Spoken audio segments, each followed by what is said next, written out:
சில குட்டீஸ் எல்லாருக்குமே வந்து பார்த்தீங்கன்னா, ஒரு சிறப்பான வணக்கங்கள்ப்பா. எப்படி இருந்துச்சு?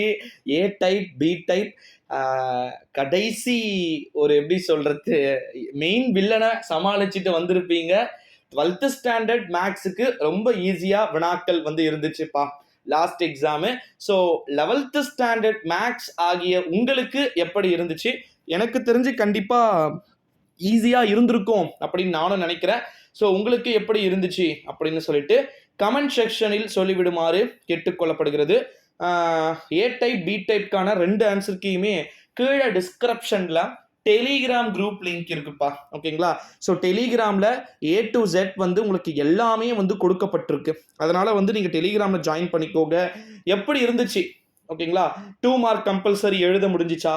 2 மார்க் கொஸ்டின்ஸ் எழுத முடிஞ்சிச்சா? 3 மார்க் எப்படி இருந்துச்சு? 3 மார்க் கம்பல்சரி எப்படி இருந்துச்சு? 5 மார்க் 5 மார்க் எழுத முடிஞ்சிச்சா? டைம் சுத்தமாக பத்திருக்காது.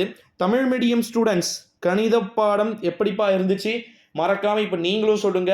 ஏன்னா கணித பாடம் ரொம்ப ரொம்ப நல்லா இருந்துச்சு அப்படின்னு சொல்லிட்டு ஒரு சில ஸ்டூடெண்ட்ஸ் அப்படியெல்லாம் ஒன்றும் கிடையாது ப்ரோ, ரொம்ப ரொம்ப டஃப்பாக தான் வந்து இருந்துச்சு, சொல்லிக்கிற மாதிரியெல்லாம் ஒன்றுமே கிடையாது அப்படின்னு சொல்லிட்டோம் சொல்லியிருந்தீங்க. ஸோ அவங்களுக்கு எப்படி இருந்துச்சு அப்படின்றத நீங்களுமே வந்து கமெண்ட்ல வந்து சொல்லுங்க. டைம் பத்தல, ஓப்பனா எல்லா ஸ்டூடெண்ட்ஸும் ஒரே ஸ்டேட்மெண்ட் சொல்றது என்னன்னா டைம் பத்தல அப்படின்னு சொல்லிட்டு. ஏற்கனவே 12th ஸ்டாண்டர்ட் மேக்ஸுக்கு வந்து பார்த்தீங்கன்னா கிரேஸ் மார்க்ஸ் அப்படின்றது வந்து கொடுக்கப்பட்டிருக்கு.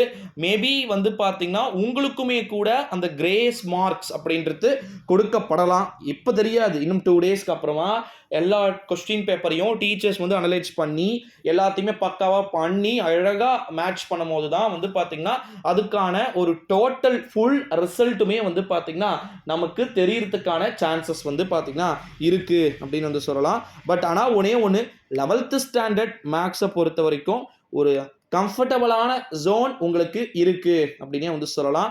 ஸோ பாஸ் ஆகினாலும் சரி, பாஸ் ஆகாமல் போனாலும் சரி, கட்டாயமாக நீங்கள் முழுமையான மதிப்பெண்ணை எடுக்க முடியும் அப்படின்றத இங்கே வந்து நான் சொல்லிக்கிறேன் நண்பர்களே.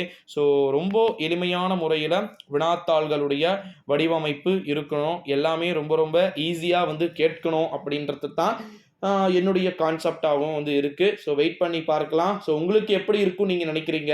அதாவது குறிப்பாக வந்து பார்த்தீங்கன்னா எப்படி எழுதுனீங்க அப்படின்றத மறக்காமல் வந்து சொல்லுமாறு கேட்டுக்கொள்ளப்படுகிறது. ஏன்னா எதுக்கு நான் உங்ககிட்ட கேட்குறேன் அப்படின்னா, எக்ஸாம்ஸ் வந்து ஈஸியாக இருந்துச்சா கஷ்டமாக இருந்துச்சான்னு சொல்லிட்டு ஸ்டூடெண்ட்ஸ் ஆகிய நீங்கள் ஒப்பீனியன் சொன்னீங்கன்னா தான் வந்து ஃபுல் அண்ட் ஃபுல் வந்து எல்லாமே தெரியும். ஸோ அதனால் வந்து வெயிட் பண்ணி பார்க்கலாம் சில குட்டீஸ். நன்றி.